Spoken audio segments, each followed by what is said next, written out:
नमस्कार दोस्तों, welcome to dignity. Let's talk tech. बात करेंगे आज इंजन कॉन्फ़िगरेशंस के बारे में। ऊपर इंजन टाइप्स लिखा है तो देखकर कंफ्यूज मत हो जाना। आखिर एक नॉर्मल इंजन से हमारा पेट क्यों नहीं भरा, तो हमने बनाया वी टाइप, फ्लैट टाइप और वेंकल टाइप्स। आखिर क्यों बनाए हमने ये? हमारा इनलाइन से पेट क्यों नहीं भरा, और आखिर ये इनलाइन है भी क्या?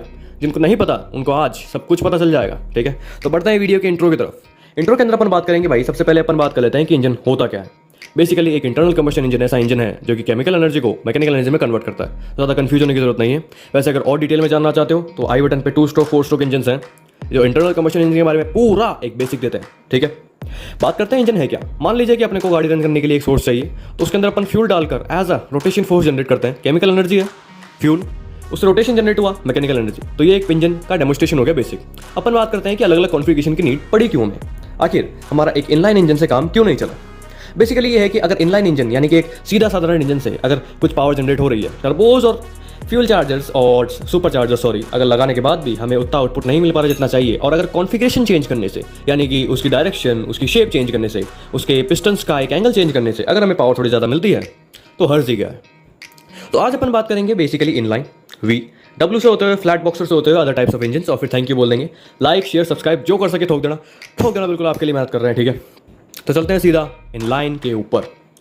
कंपेरेटिवली इनलाइन एक बहुत ही बेसिक, बिल्कुल बेसिक इंजन है जिसके अंदर होता क्या है, ओनली एक क्रैंकशाफ्ट होती है, कुछ पिस्टन्स उस क्रैंकशाफ्ट पे लगे होते हैं, उसके ऊपर वाल्व्स और टाइमिंग्स। एक बिल्कुल सिंपल डेमोस्ट्रेशन। इसको इस तरह का स्ट्रक्चर रहता है। अगर अपन गाड़ी का हेड वगैरह हटाकर देखें तो अगर आपको गाड़ी का इंजन खोलने के बाद, हेड वगैरह खोलने के बाद कुछ इस तरह का स्ट्रक्चर दिखे, या फिर ऊपर ही टाइमिंग्स का जो बॉक्स रहता है जिसे अपन हेड ऐसा कहते हैं, ओके, या फिर टाइमिंग बॉक्स कहते हैं, टेपिट कवर जिसे कहते हैं, अगर उस तरह का स्ट्रक्चर दिखे तो समझ लेना कि गाड़ी इनलाइन इंजन है।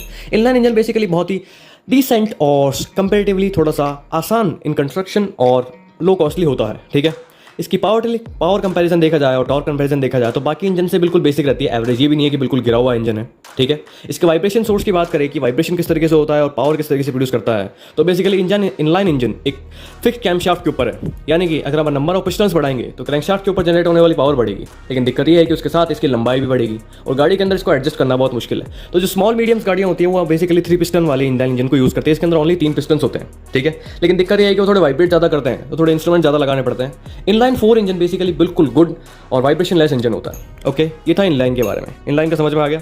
एक 3D मॉडल देख लीजिए आप इनलाइन का, कुछ इस तरह की इसकी वर्किंग रहती है। ठीक है, ये एक ही पिस्टन पे घूमता है, उसके साथ साथ घूमते हैं। ठीक है, बात करते हैं वी इंजन की। वी इंजन की बेसिकली कुछ भी नहीं है। हमने माना कि इनलाइन इंजन बहुत लंबा हो जाता है। ठीक है, इनलाइन इंजन को अगर अपन एक के बाद एक पिस्टन लगाएंगे तो क्रैंकशाफ्ट क्या होगी, लंबी होगी।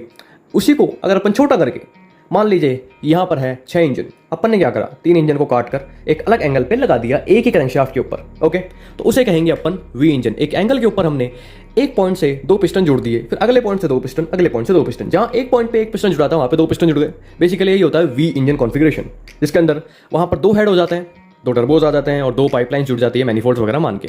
अगर अपन इसके एक डिज़ाइन की बात करें तो बेसिकली कुछ इस तरह का इसका एक कॉन्फ़िगरेशन रहता है। मैं थोड़ा आपको 3D वीडियो बता के चलाता हूँ। ओके, सो ये कुछ इस तरह की वर्किंग रहती है। दोनों तरफ से पिस्टन्स एज एक मैनर में घूमते हैं और एक ही क्रैंकशाफ्ट को घुमाते हैं, तो यानी कि अब डबल पावर मिल रही है बेसिकली ऑन इनलाइन इंजन के कंपैरिजन में। जिस साइज के अंदर इनलाइन के अंदर मान लो 4 पिस्टन्स आते थे, उसी साइज के अंदर हमने 8 पिस्टन घुसा दिए। थोड़ा सा विड्थ बढ़ गई लेकिन लंबाई, लेंथ अभी भी बिल्कुल सेम है। तो ये हो गया एक वी कॉन्फ़िगरेशंस। बात करें पावर की तो ऑब्वियसली बात है कि पिस्टन्स के नंबर बड़े हैं, तो एक क्रैंकशाफ्ट में जितनी पावर इनलाइन में प्रोड्यूस हो रही थी उससे ज़्यादा एज ऑन वी इंजन में प्रोड्यूस होती है। अब मान लो कि इसी वी इंजन को मैं और पिस्टन एक्स्ट्रा ऐड करके एक अलग एंगल पे और जोड़ दूं, तो उसे क्या कहेंगे, उसे कहेंगे अपन डब्ल्यू इंजन।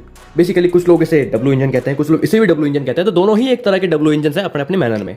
मान लीजिए कि वी इंजन की दोनों टांगें मैंने चौड़ी कर दी और एक वी इंजन और बीच में लगा दिया। गलत सोचने की जरूरत नहीं है। ठीक है, पढ़ाने का एक तरीका होता है, मेरा यही तरीका है। अब मान लो कि मैंने वी इंजन को टेढ़ा करके एक और वी इंजन जोड़ दिया, तो उसे भी एक डब्ल्यू इंजन ही कहेंगे, सेम क्रैंकशाफ्ट के ऊपर। तो यही है एक डब्ल्यू इंजन। पावर कंपैरिजन में बहुत ही ज़्यादा कॉस्टली होता है, बहुत ही ज़्यादा इंस्ट्रूमेंट्स लगते हैं इसके अंदर, बहुत ही ज़्यादा इक्विपमेंट्स, पार्ट्स बहुत ज़्यादा बढ़ जाते हैं। क्योंकि एक इंजन के ऊपर मान लो कि अपन ने 2 क्रैंकशाफ्ट लगा दी, तो जितने ज़्यादा उसके हेड बढ़ेंगे उतने ज़्यादा कैमशाफ्ट्स और वाल्व सीट बहुत कुछ पड़ेगा। ओके, तो वीडियो के आगे बढ़ते हैं अपन। इन दोनों का मैं एक बार आपको 3D लुक देकर बता देता हूँ। बेसिकली अपन एक इस डब्ल्यू टाइप इंजन के ऊपर थोड़ा सा बेसिक ध्यान डालते हैं। तो इसकी वर्किंग कुछ इस तरीके से रहती है। बेसिक डेमोन्स्ट्रेशन बिल्कुल इसका ये है। पिस्टन्स घूम रहे हैं, तीनों पिस्टन एक ही क्रैंकशाफ्ट को घुमा रहे हैं, यानी कि ट्रिपल पावर, सेम साइज के अंदर ट्रिपल पावर। थोड़ी सी टांग चौड़ी हो गई है, कोई दिक्कत नहीं है। ठीक है, इसकी टांग वैसी की वैसी ही है, बस टांगों का साइज थोड़ा सा हमने डबल कर दिया है। ठीक है, तो यही है, इसके अंदर भी यही होता है सेम चीज़। देखिए आप एक बार, मैं इसका वीडियो चला के आपको दोबारा से बता देता हूँ। ये भी बिल्कुल वही है, चारों पिस्टन मिलकर एक ही क्रैंकशाफ्ट को मारे, यानी कि इनलाइन 4 की पावर हमने एज अ एक ही इतने से बॉक्स के अंदर दे दी, जो कि इनलाइन 4 के अंदर इतनी जगह लेता। वो एक ही क्रैंकशाफ्ट घुमा रहा है, वही पावर मिल रही है इनलाइन 4 के अंदर, जबकि डब्ल्यू इंजन के अंदर भी वही मिल रही है। ठीक है, और मान लो कि ठीक है, मैंने इन दोनों की टांग को ज़्यादा ही चौड़ी करके इसको बिल्कुल फ्लैट कर दिया और इस पिस्टन को हटा दिया, तो उसे क्या कहेंगे? उसे कहेंगे अपन फ्लैट इंजन, जिसकी अपन ने टांगे को ज़्यादा ही चौड़ी कर दी और इसको बिल्कुल चपटा कर दिया। चपटा करने के बाद ये कुछ ऐसा दिखता है। ठीक है, एक क्रैंकशाफ्ट इसको घुमा रहा है, दोनों तरफ पिस्टन्स हैं। वो ये डेमोस्ट्रेशन है कि इसको बॉक्सी टाइप में बना दिया अपन ने, एक बॉक्स 4x4 का बॉक्स। इसको गाड़ीज में भी यूज़ करा जाता है। अब इसमें क्या है कि अपन इस कॉन्फ़िगरेशन को थोड़ा लंबा कर देंगे, एज एक ये 4x4 का डब्बा बन जाएगा। ओके, तो इसकी मैं एक 3D लुक्स आपको दे देता हूँ। बेसिकली इसमें पावर जनरेशन होता है, लेकिन इसका वाइब्रेशन थोड़ा सा ज़्यादा है अगर इसकी अच्छे से बैलेंसिंग ना हो तो।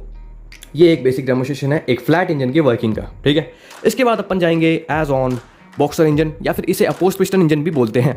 ठीक है, बॉक्सर इंजन बेसिकली कई बार इसको भी बोल देते हैं लोग, तो मेरे थोड़ा कंफ्यूजन है, आप एक बार देख लेना अपने हिसाब से सर्च करके। ठीक है, तो ये हो गया एक बॉक्सर इंजन का रिव्यू, जिसके अंदर दोनों पिस्टन अपोस्ट है उसका। वैसे तो मेरे हिसाब से इसको अपोस्ट पिस्टन इंजन बोलना चाहिए, लेकिन इसे बोलते हैं, जिससे कि मैं बॉक्सर इंजन बोल रहा हूँ और इसे बोलते हैं लोग बॉक्सर इंजन। तो कुछ ही नहीं करा, इसमें पिस्टन इधर उधर है, इन दोनों को एक साथ चिपका दिया और बीच में लगा दिया अपने इंजेक्टर्स और क्रैंकशाफ्ट 2 हो गई, इसको एक घुमा रहा है। ठीक है, इसमें अलग तरह की कॉन्फ़िगरेशन आती है, इसके अंदर भी अलग अलग तरह की कॉन्फ़िगरेशन है। इसका पावर जनरेशन भी बढ़िया है और बैलेंसिंग की बात देखा जाए तो इसका बैलेंसिंग बढ़िया है, लेकिन बीच में पिस्टन के बीच से फायर होने की वजह से कई बार इसका वाइब्रेशन अगर बैलेंस ना हो पाए तो बहुत ज़्यादा होता है, ये नॉइस बहुत ज़्यादा करता है। ठीक है, एज ऑन पावर जनरेशन ये बहुत बढ़िया है, लेकिन बहुत ज़्यादा जगह घेरता है ये, as on comparison to V engines, W engines और बेसिकली इनलाइन इंजन्स, ये जगह बहुत ज़्यादा घेरता है। इसके बेसिक डेमोस्ट्रेशन अगर 3D लुक में दूँ तो मैं कुछ इस तरह की दिखती है। ये है बिल्कुल, पिस्टन आपस में भिड़ रहे हैं, कंप्रेशन हो रहा है और पावर जनरेट हो रही है, इनलेट एग्जॉस्ट पावर जनरेशन। ये हो गया एक अपोस्ट पिस्टन, या फिर मेरी लैंग्वेज बोले बॉक्सर इंजन का। और भी बहुत तरह के इंजन आते हैं, कई तरह के लोग होते हैं भाई कि अलग अलग तरीके से इंजन बना दिया, उनका काम का क्या है कुछ नहीं पता। जैसे कि एक और ये देख लीजिए, अपोस्ट पिस्टन इंजन का एक ही क्रैंकशाफ्ट है, उसमें 2 क्रैंकशाफ्ट थी, कॉम्प्लिकेटेड है, लेकिन इसके अंदर एक ही क्रैंकशाफ्ट है। कुछ इस तरह के मैकेनिज्म से हमने एक ही क्रैंकशाफ्ट में दोनों अपोस्ट पिस्टन को लगा दिया। अब कुछ लोग थे अतरंगी फतरंगी, क्या पी के आए थे कुछ नहीं पता, उन्होंने कुछ इस तरह के इंजन भी बना डाले। आखिरी के 2 थोड़े अलग हैं, कुछ इस तरह के। ये आपने देखा ही होगा, बेसिकली जो पुराने जो रोटर्स होते थे, पुराने जो इंजन आते थे अपने प्लेन्स के, आज भी यूज़ होते हैं, उनके अंदर बेसिकली इस तरह का स्ट्रक्चर होता है। सारे पिस्टन्स मिलके एक एक्स के शेप में, इसे भी एक्स इंजन बोलते हैं, इसे भी एक्स इंजन बोलते हैं, इसे एच, इसे यू, सब अलग अलग तरीके से काम में आते हैं। अब इसके अंदर ये पावर कैसे दे रहा होगा, इसके अंदर कैसे दे रहा होगा कुछ नहीं पता। इसे कहते हैं अपन वैंकल इंजन, जिन्होंने नहीं देखा जाके मेरे यूट्यूब चैनल के अंदर देख लीजिए। इसे टर्बाइन कहते हैं। ये अलग अलग तरह के इंजन हैं। तो बेसिकली यही था आज के लिए, धन्यवाद।